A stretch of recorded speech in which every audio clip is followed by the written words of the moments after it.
Why are so many dogs suffering from health issues? Actress Katherine Heigl, who's helped save over 16,000 dogs through her foundation, says she's seeing more issues with dogs' joints, odors, and health than ever before. And after doing a ton of research, she feels there's one place we can look to support any dog's health: their food. So she decided to create something she could actually feel good about feeding her dogs. It's called Superfood Complete. Superfood Complete is made with over 30 of the healthiest ingredients on the planet, including several superfoods vital to your dog's health.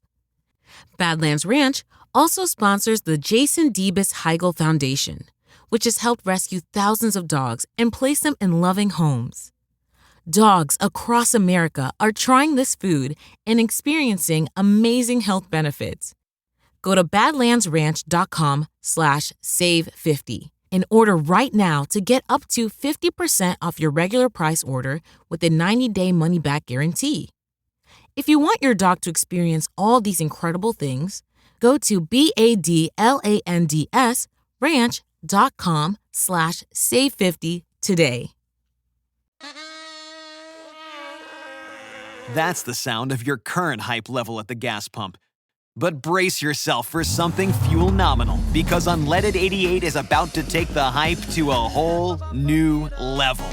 Unleaded 88 is cheaper, cleaner, and greener than regular unleaded. Plus, it's homegrown, making Unleaded 88 the clear choice at the pump and totally worth the hype. So pump it up with Unleaded 88, brought to you by Iowa Corn.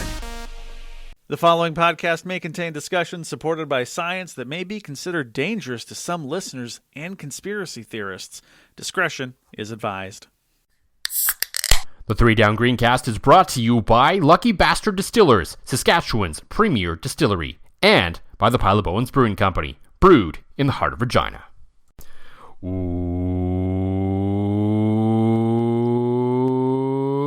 Welcome to the 3 Down Greencast. You are listening to the internet's only It's Hot podcast. I'm Joel Gasson with John Fraser, as usual, as we have plenty to get to. The Riders shocked many, not me, perhaps, by moving to 4-0. You did pick them.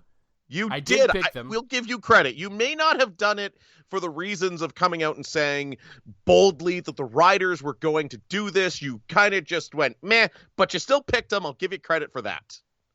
Yes, on 3downnation.com, basically I knew no one else was going to pick the Argos, so I basically, though I didn't 100% believe it, I did kind of believe it. Like, I knew in the back of my mind that there was a good chance the Riders could win that football game, given this team's history and how they tend to win games no one thinks they're going to over the course of time. And that's obviously what happened, as they defeated the Argos, much with a lot of thanks to their defense, but not completely in that game. So we'll talk about that, and we'll also look ahead rarely, as we don't do too often, but it is a big test this week against the BC Lions. We'll get into all that and a bunch more, but I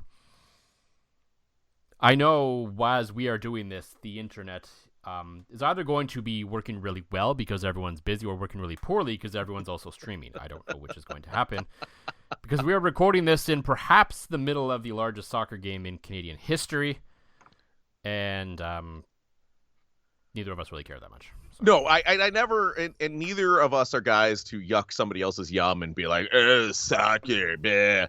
Whatever, not my thing. Lots of people enjoy it, and like I will admit, I've turned to the point in Canadian soccer that I'm interested enough to make sure I watch SportsCenter tonight, or make sure that I see the highlights on Twix or whatever. I'm invested in that. But actually, it's funny. I'd completely forgotten about the game, because actually something kind of cool, a kid named Alex Sampson from my hometown of BF Nowhere is on America's Got Talent tonight. Not Canada's Got Talent.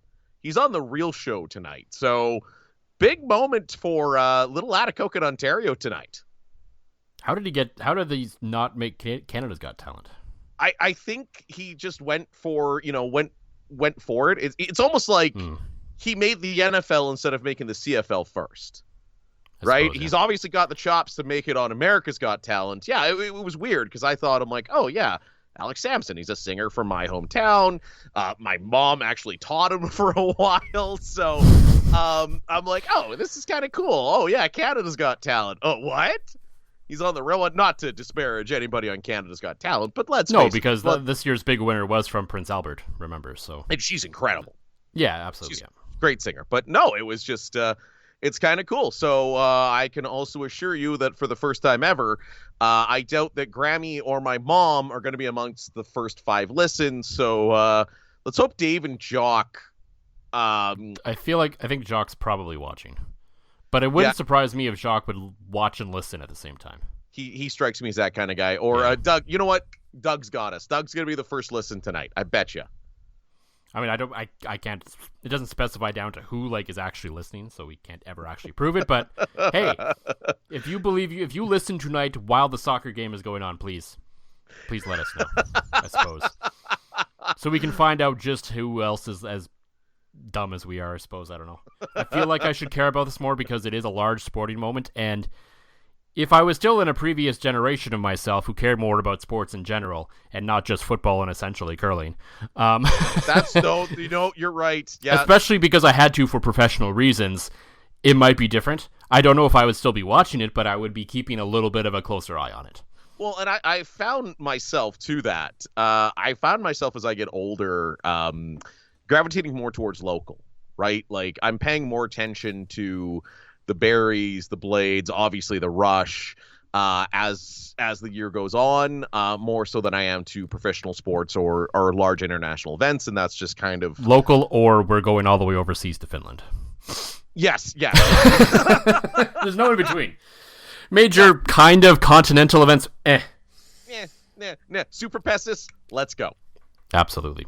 Now, well, it's fun, and but we talked. I was actually talking, ironically or weirdly enough, coincidentally, probably actually, I was talking about this with Jacques on Twitter today, because he was doing his normal thing where he was tweeting about a bunch of Olympic sports stuff that I have no clue about.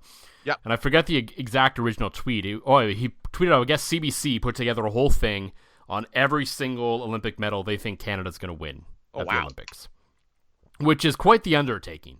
This isn't, where you're NBC and you're writing propaganda and America's going to win 400 medals, so you're probably going to get a few of them. So I'm reminded of that Simpsons episode with the Krusty Burger. Yeah. And so I guess the point was he didn't think it was that well written. There was some weird picks in there where someone was projected to win 2 medals when they're only in one event, which seems a little weird.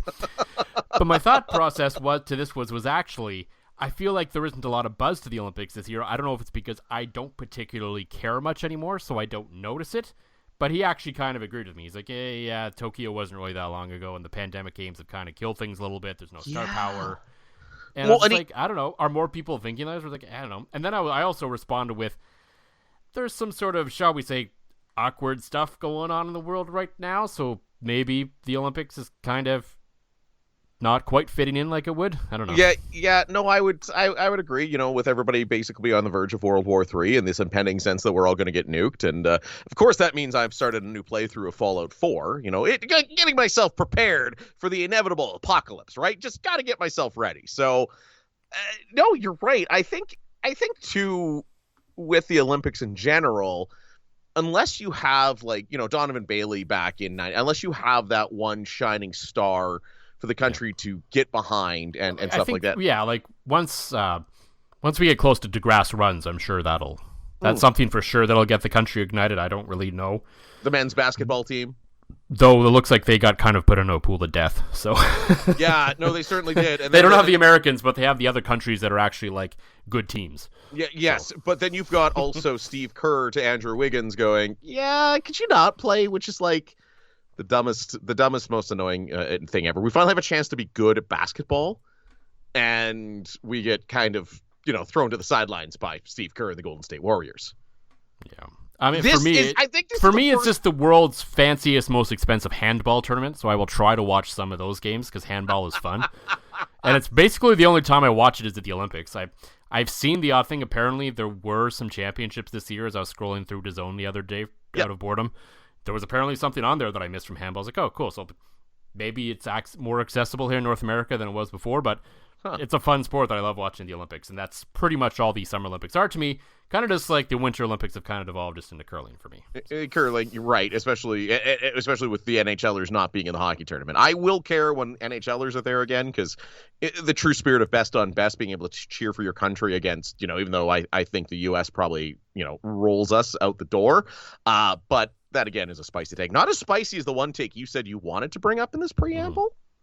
Because this is a controversial one from you.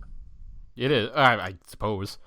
People who know me probably aren't that surprised by it. Oh, I'm not surprised at all. No, I mean, so we are into July now. We are into July. And, of course, the Summer Olympics are on the horizon, but it's also the most disgusting and grossest and most horrible time of year. Now that it's finally come, I've heard from a lot of people throughout May and June about how sort of not great the weather was. And I'm like, no, it's because we actually had spring. It was lovely. Yes. Yeah, it rained a little bit more than maybe some of us would have liked, but Lord knows we needed it. Yes. And yeah, so it was like 18 degrees probably on average for a couple months, and it was wonderful. And now it's like 36 degrees again, and I was like, ugh. So really, and I saw something about this before. I don't remember, I think it was like a meme or something, where it was basically like a lot of people and all of us just tend to love, quote unquote, love summer, because during our childhood, it was our 2 months of freedom. So it just kind of sticks in your brain. That's fair. And at this point, now that, generally when I'm not on leave, we work year round, summer actually kind of sucks. Because it's so hot and it's so gross. I don't want to go outside. I don't want to do anything, quite frankly, when it's this stinking hot out. And I know people say, well, it's minus 35 in the winter. You do complain then? Not really.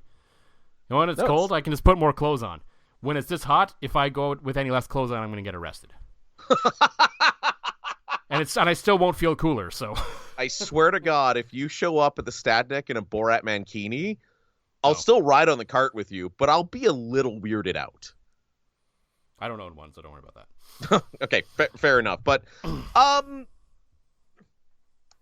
it's funny. I've gone back and forth on this, and I enjoy summer. Now, I was also with my kids all day. I was off today, so I was with Connor, Max, and Maya. And I legitimately went through 3 shirts. Now, in fairness, one of those was because I got water ballooned to death, because we have like a 4-foot kiddie pool in the back, which was essential. So yeah, that shirt doesn't count. No. So, but maybe your opinion will change with that, because I was starting to lean the same way as you, and then the kids got older, and it's like, okay, this is fun. Like, you throw up you're having water balloon fights again. You can do that at 23 degrees too, though. That's at a more reasonable temperature where you're not going to melt as soon as you walk outside. True, but my kids also, and this is a parenting hack, is at plus 30, they stay in the pool longer and they stay playing water balloons longer, so I can just sit on my deck and have a beer. So there is that degree to it. Now, again, I've got a pretty optimal setup. You've seen it. I've got the screened-in deck underneath some trees that takes the temperature down. The kids have a trampoline, a jungle gym, and the pool. So I can literally just sit on that deck, crack a nice cold beer, and relax. So I was with you probably, 5-6 years ago, but now I've kind of come the other way because of the kids. I'm like, you know what? Again, because of the time of year, your kids aren't at school/daycare. Oh, no, this is hell, though. Like juggling, you're in a spot now as a parent where it's like, okay, great, you're out of school. It's fantastic. You're all happy. But, okay, who watches them? Who's taking days off? Like, my mom's up from Ontario. Then we got to take him to Don and Bonnie's, and it's a whole it's a logistical clusterfuck. But it works, and the kids enjoy it.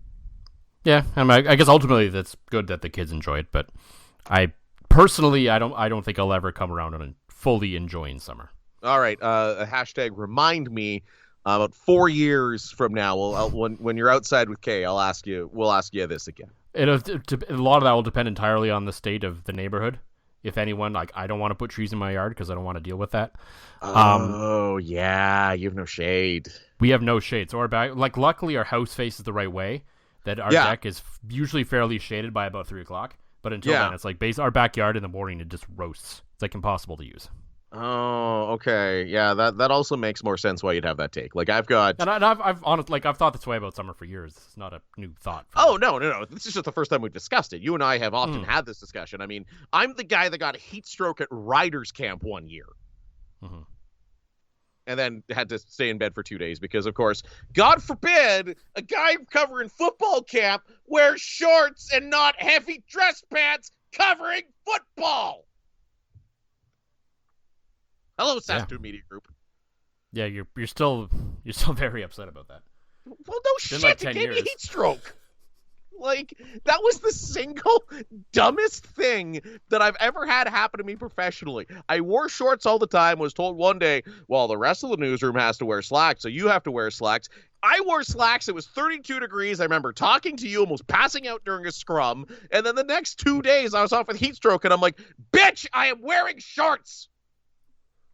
I mean, you could have brought water or something. I did. A chug-a-lunch. Had a big old bottle. Glug, glug, glug. Wasn't beer, but again, being on the turf with pants and everybody looking at me like, why are you in pants and a tucked-in shirt? It's because my bosses said I had to. So, yeah, there's a little repressed rage on that one. But it's not where I expected that to go. I feel like that is justified, though. Yeah. Oh, for sure. It is. Like we all think of dumb moments, like, you know, when you grew up and you thought adults knew what they were doing all the time. Mm-hmm. And generally when you're in a job, you think, okay, my managers know what they're doing. In that case, no. Hard no. Anyway, the one sort of redeeming part of factor is, of course, the CFL season. The Riders have moved to 4-0 on the year. Wow. Still heading into a tough stretch of their schedule here, so we will get into the game against the Argos, look ahead a little bit to the game of the Lions, and a whole lot more. But, John, for the Pile of Bones Brewing Company, what is in the glass this week? Double fisting tonight. Actually, well, technically triple fisting. So it's going to be one of those episodes. Wait, where's the third fist? Giggity. Started with speaking of summer warmth, all that kind of stuff. It being Tuesday, was Taco Tuesday in the Fraser household with a Rebellion Cerveza, little beer salt, little lime. That is perfect. Moving now to the Pile of Bones Fruit Loop Sour. I am in full summer beer mode. And of course gin, because, you know, I always got to support Lucky Bastard. I know all our contract says is that we have to say good things about them and talk about them, you know, when we're doing the podcast. But I like to support them by drinking them as well, because I think I get marginally better at this when I've had at least a beer and a gin. You at least think you do. Whether you do or not, that's up for debate. You're the one that can objectively say it, but I don't. It's just different kinds of John, I guess.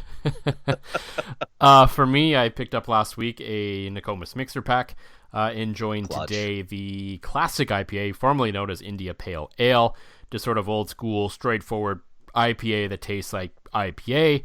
It's delicious. Of course, the mix pack, if you don't know, also has the brown ale, the pale ale, which is like one of the OG beers we drank on this podcast, and the Golden Ale. Only spot you can get it now is the 4-packs are, of course, Long Lake Lager. Because Golden Ale was discontinued a long time ago and then brought back with the mix packs, but it's only in the mix packs as far as I can remember. But that's a solid mix pack. Like, I feel like if you have kind of a general, like, a taste profile similar to ours, like, it's a good one to pick up for the summer. The brown's a little heavy, but, like, it's not like you're picking up a mix pack with a stout in it or something, which is, let's face it, stouts in summer don't really mix.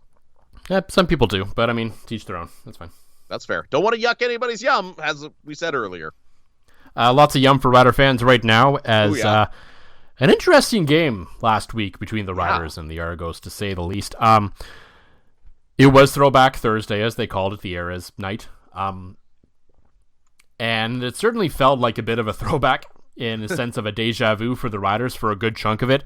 Of course, Trevor Harris was out with the MCL injury. That'll probably keep him out for at least a few more weeks. And Shea Patterson got his first career CFL start, and it was starting to look a lot like a lot of other games we've seen Rider backups play over the years.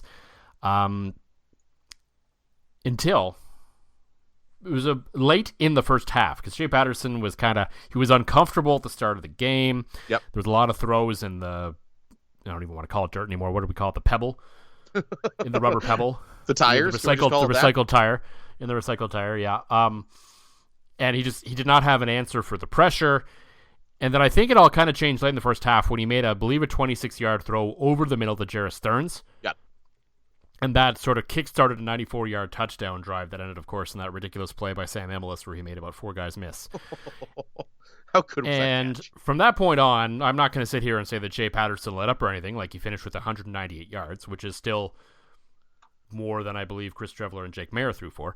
But you know, it was enough, and he looked a little better as time went on. And most importantly, especially in that first, let's say 25 minutes or so, is he didn't screw up the game. Yeah, he wasn't comfortable. Yeah, he didn't look great, but he didn't turn the ball over. He didn't do really anything to give Toronto momentum.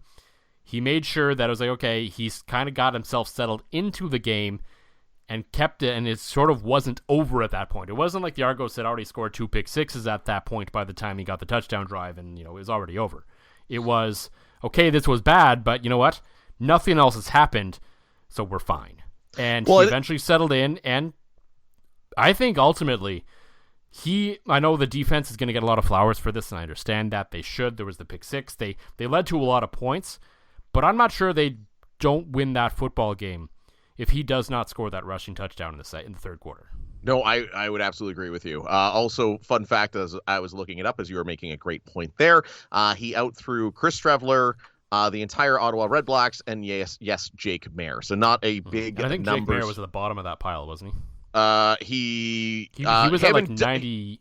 He was at like 90-something yards by the middle of the third quarter. He ended up at 102, which is the same as Dustin Crum for Ottawa, but obviously he came in he only late. played half a game. So. Yeah, after Drew Brown was hurt. So, but more than Strevler. And I think at this point, if Shea Patterson's, I think his ceiling is higher than Chris Strevler as a complete passer. But if you just need him to go out there and essentially be Chris Strevler, I think you're going to win football games, right? You're right. He wasn't bad in the first half. I would call it ineffective. He wasn't making, his throws were not great, but as you made the point, he wasn't lobbing them up there. He wasn't forcing anything in there that was causing them to be behind big and really end up losing the game, right? That touchdown drive right before half couldn't have come at a better time. You come into half feeling great about yourself, and it really looked at that point like you had control of the offense. That was right when I sat down. It's almost like a reverse Fraser curse where I finally sat down and watched the game and turned that on right as that drive started. I'm like, oh, wow, Shea Patterson's having a great game because I hadn't looked at the stats, and God knows you're not getting any expert analysis out of Glenn Suter these days. So I was like, oh, hey, Shea Patterson, he's doing well like we thought he could. And then looking at the stats at halftime going, oh, that was his one drive. So, but you're right, 2 total touchdowns, showing what he can with his legs. I think the big thing for Patterson is, like a Chris Strevler, his first read is always, okay, I got to run. Yeah. You know, he doesn't necessarily think, okay, I'm going to stand here and pass. And it was almost he came from Michigan where it's hard to beat that out of a guy. They showed 100%. the graphic on TSN where he's Michigan's all-time leader in passing yards per game, which sounds impressive until you see it's 217 yards. Yikes. Right? And that's how Michigan runs their offense. You're going to run, you're going to throw sometimes to keep guys honest, but you're mostly going to wait until everybody's moved up and is expecting you to run, and you have man coverage down deep, and you're going to throw the ball, right? And it was like he was internally struggling with himself. When should I run? When should I not? When should I roll into the pocket? When should I stand? And it's just like everything kind of clicked right before half. At your job, do you ever have to deal with a nose roller? How about a snub pulley? Well, if you're installing a new conveyor belt system, dealing with the different components can sound like you're speaking a foreign language. Luckily, you've got a team ready to help. Grainger's technical product specialists are fluent in maintenance, repair, and operations. So whenever you want to talk shop, just reach out. Call, click Grainger.com, or just stop by. Grainger, for the ones who get it done. Again, not saying this guy's the second coming of Doug Flutie, but no. From that last drive of the first half and the second half, he looked like a quarterback that knows how to run this offense. And, I mean, he didn't really have to do a ton in the second half, as, again, that defense was just so good in the second half. The defense was so good, but he did still score that Fajardo-like touchdown. He certainly did. And that was a key moment in the game that I think really turned the tide, because it kind of, I think after the 2 touchdown drives, those 2 drives, because they kind of happened relatively close to each other. Yep. kind of forced Toronto's defense to finally start to respect him a little bit. No, I would agree. That's what opened up some plays to like allow them to kill the clock. And what was, I think, was sort of what stood also when was really impressive was we can talk about the strategy. I understand the field goal. Yes. From the 3-yard line. You make it a 2-possession game, but it was before the 3-minute warning. Snyder giving up 37 yards of field possession. Toronto came all the way back down, had a field goal of their own, and then they kind of got caught with, because they thought Toronto was going to onside it. That happens. That is what it is. Right. I was still very much on the side that I think Corey May should have gone for it and made it a 2-touchdown game.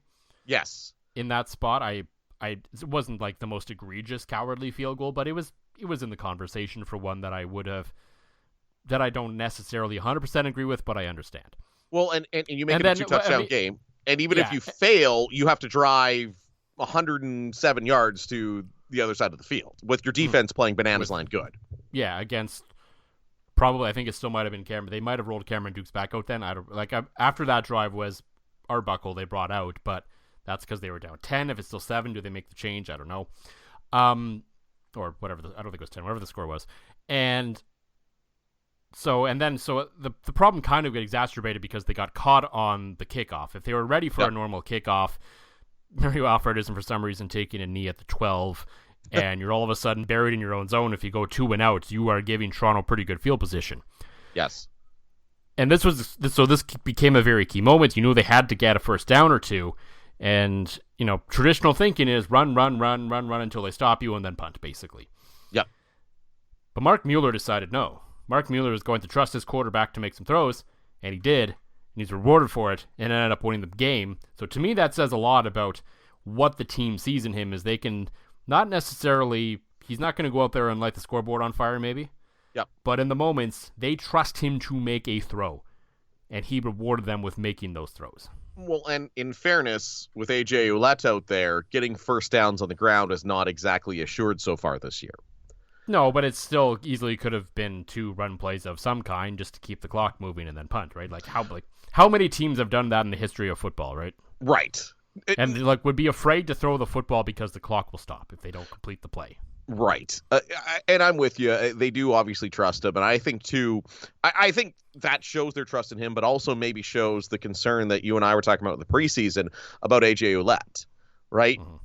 3.7 average yardage. That's not good.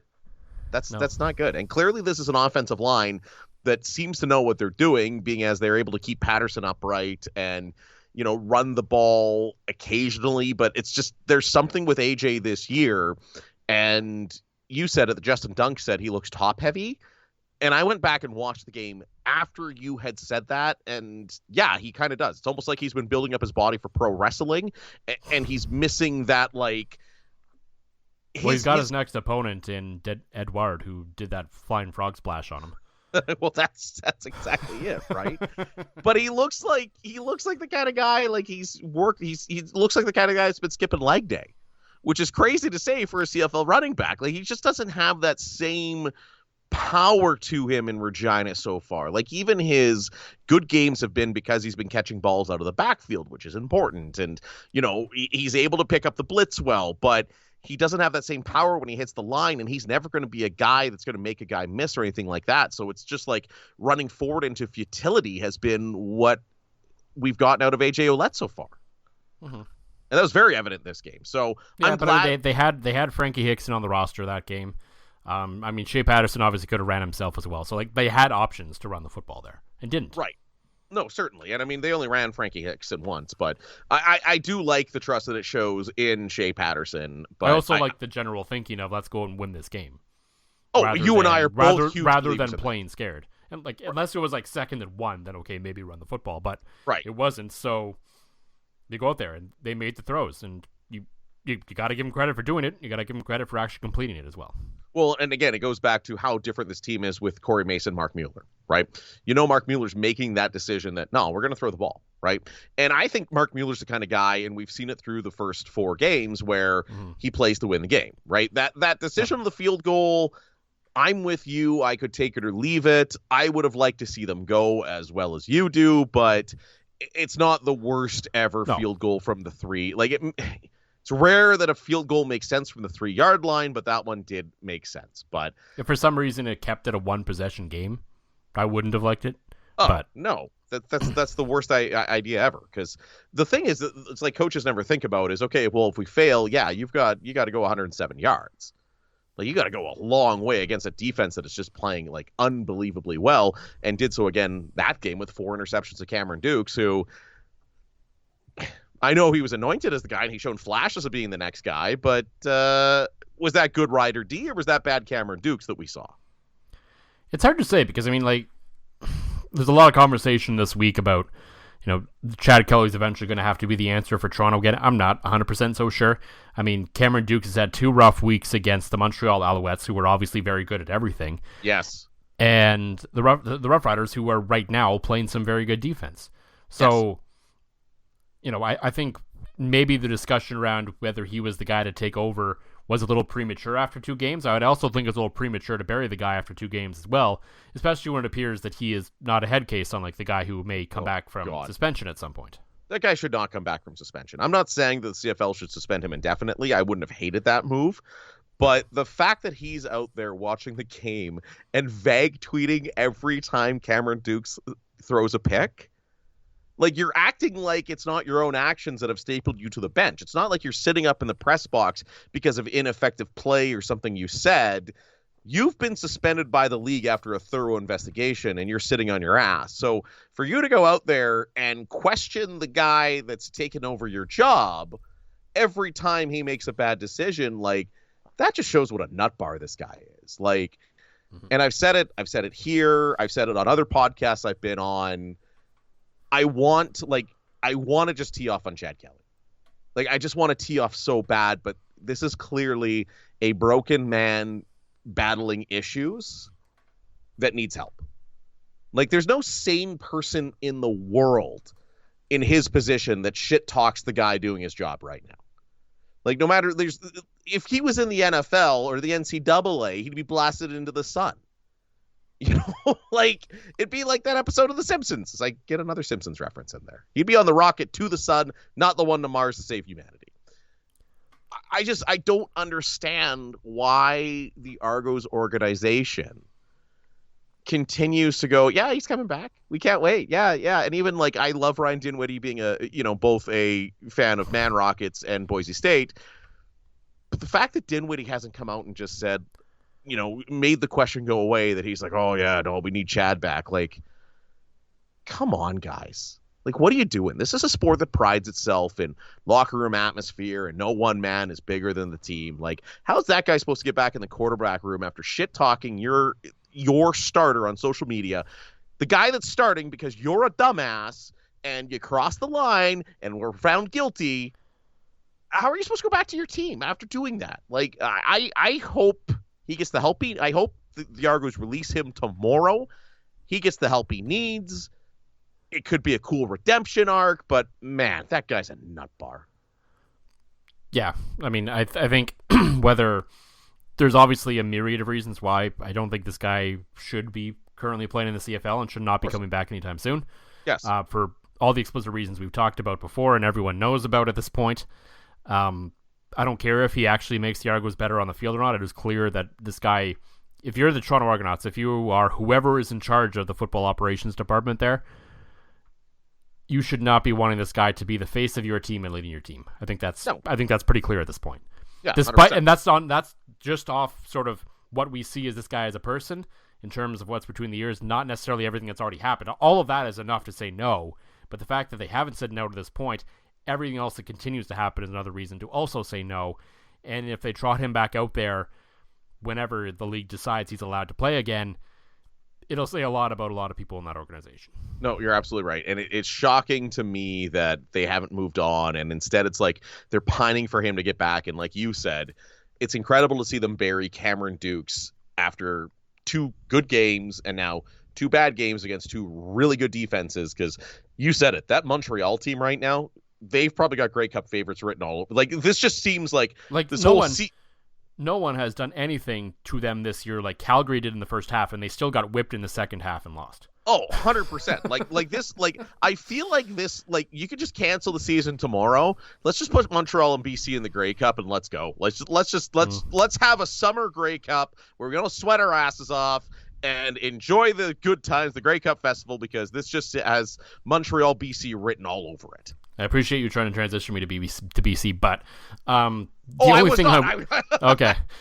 only counter argument I have to that to Montreal at this point is if they have this thing locked down by Labor Day and they have to coast for half of a season. We've seen teams lose that division final game. That's all I'm saying. Right? No, we certainly have. Although I feel like now that Winnipeg and Mike O'Shea have kind of given the blueprint. Right? Like, they've given the blueprint of, okay, you've got it wrapped up by Labor Day, so we're going to take our 2 to 3 weeks where we rest a few guys in the middle of the season and then ramp back up and then maybe rest a couple guys at the end of the season. So the formula's out there now. Whether Montreal follows it or not is left to be seen. I still think they're the Grey Cup favorite. I mean, well, easily they're the Grey Cup favorite, of course. Another team that could be considered a Grey Cup favorite right now is, of course, the BC Lions. The Riders will play the Lions this week in what is shaping up to be the early season sort of Western showdown of the year. Lot can change before the season ends, of course, but right now, Riders 4-0, the Lions 4-1, the one kind of just a weird week 1 loss. Since then, they've looked pretty good, especially this past Sunday, where they just stomped the lifeless Hamilton Ticats.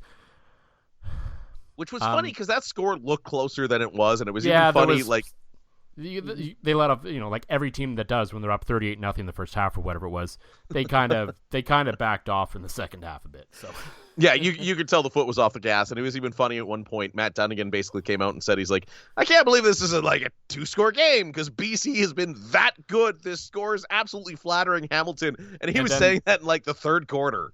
Yeah, that's why I love Dunnigan. He doesn't beat around the bush. There's no, you never know in the CFL. But it's like, now what the hell's going on here? Like, yeah, exactly. Yeah, like people can talk about not liking his energy and stuff, but you're absolutely right. It's not anything could happen in 3 minutes, and it was funny because I watched a bit of that game. And Rod Smith basically brought up, well, Ottawa was down by this in a win over Winnipeg, and he's like, yeah, but they weren't playing like BC is. And it's like. Basically just shitting all over the leagues, like the clear mandate to TSN announcers to say, hey, anything can happen. It's a CFL. I mean, it's general, play-by-play code is in blowouts, don't, give the listener a reason to tune out, right? Suggest maybe the game is likely over, but, you never know, right? Like, anything could happen, right? Wink, wink, nudge, nudge. Don't tune away, please. No, Matty Dunnigan's out there. Matty's out here like, this is over. Go watch something else. BC's way too good. And Dunnigan did a great job, though, of basically saying BC's way too good, so you should stick around and watch how good they are. Mm-hmm. That was the argument in the 3-down chat, was I did, because like Hodge solicits response for like sort of his weekly awards piece, and I thought that was the worst game of the week, at least the half, because Hamilton was up so much. But I got overridden because people thought just watching BC alone made that the second best game of the week. I was like, that's fair. Whatever. I was like, I guess. I didn't think it was. I thought Saskatchewan-Toronto was a better game overall, but I mean, it was all second to Montreal and Calgary anyway, so it didn't really matter. It was for the honorable mention spot, so I wasn't really that upset about it. Certainly. It was fun watching a team finally kind of go Death Star mode, that we've been like waiting for it. Yeah. Like BC this year, they had a close one against Winnipeg. They had a weird week 1 loss. They've kind of been that team. They're basically like, and I know you're not a Star Wars guy, they are like the rebellion up until you see them, the Death Star actually blow up a planet. It's like, hey, there's a giant space station there. Oh, it could do something. Holy shit, it blew up a planet. Like, that was BC finally against Hamilton. That was the moment that the guy with the weird helmet hits the button and the laser blows up the planet. Mm-hmm. I know that's a reference you're not going to get. Maybe our listeners. I mean, I understand the picture. Like, I see it in my mind. Like, I understand it. I don't know the specifics of it, but like, it's an analogy that makes sense. Well, I'm glad it can at least make sense for somebody that's never watched Star Wars. Yeah, so obviously I think the storyline of this game is pretty obvious. It's the Rider defense against the BC offense, and that probably would have been true even if Trevor Harris were in this game, if we're being honest. The Riders have, especially the first 3 games, benefited from playing some teams below them. They passed a very good test against the Toronto Argonauts, who are maybe firmly average at this point. So it's not the test this week is, but it's interesting because right now, I mean, I would argue that BC is easily the second best team in the league. Mm-hmm.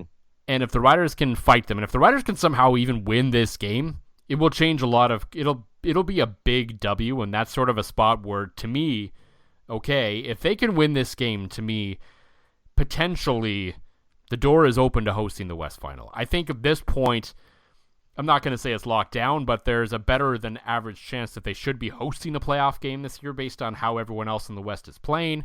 Yep. That can obviously change, but at this point, I think they should at least be hosting the West semifinal if everything kind of continues along the way they are. But if they beat BC and go up 2 games with them plus halfway to the tiebreaker, yeah, there's I'm not saying it's going to happen, but if it did, there's a possibility we could be talking about the West Final here in Saskatchewan. Well, and you're talking about a team that could win a second game with their backup quarterback without their best roster, and already 2-0 with at least 2 more to play. Probably, like, if you told the Riders Trevor Harris is going to miss 2 games and you go 2-2, they'll probably all take it. And right. If they're already 2-0, anything after that is just bonus, right? Well, and even if they drop this one, I don't think there's any reason to panic. There's no reason to be stressed out. I'm not suggesting that either. No. No, but that's the beauty of a unless they lose like 80-0 for some reason, but I don't see that. Right, happening. but I even think an 80-0 loss, like this is crazy. I think the credibility they've built up in the first 4 games, like, yeah, okay, the Hamilton win was a little fluky, but they've played well enough in the first 4 games that even if they get absolutely rolled, I don't think you're going to hit the panic button. The other advantage I think, too, that they have is normally, BC is always such a tough place to win, especially when the league has always scheduled them at like 8 o'clock at night, right? Like you're so used to seeing, Saskatchewan's playing in BC. This is going to be 8 o'clock at night. I'm going to kind of get the kids to bed, passively watch the game. No, this is 5 o'clock Central Time. Like this is 5 o'clock our time, which means it's kind of early for the fans of the players in BC. So I think that negates a little bit of that BC time zone advantage they have always traditionally had. So Saskatchewan's not playing at a weird time. If Shea Patterson from the second half can show up, I think, again, I don't think either of us would go out and pick them, and I certainly won't, because then BC certainly wins 80-0. But they've got a puncher's chance. Oh, I think so. I know.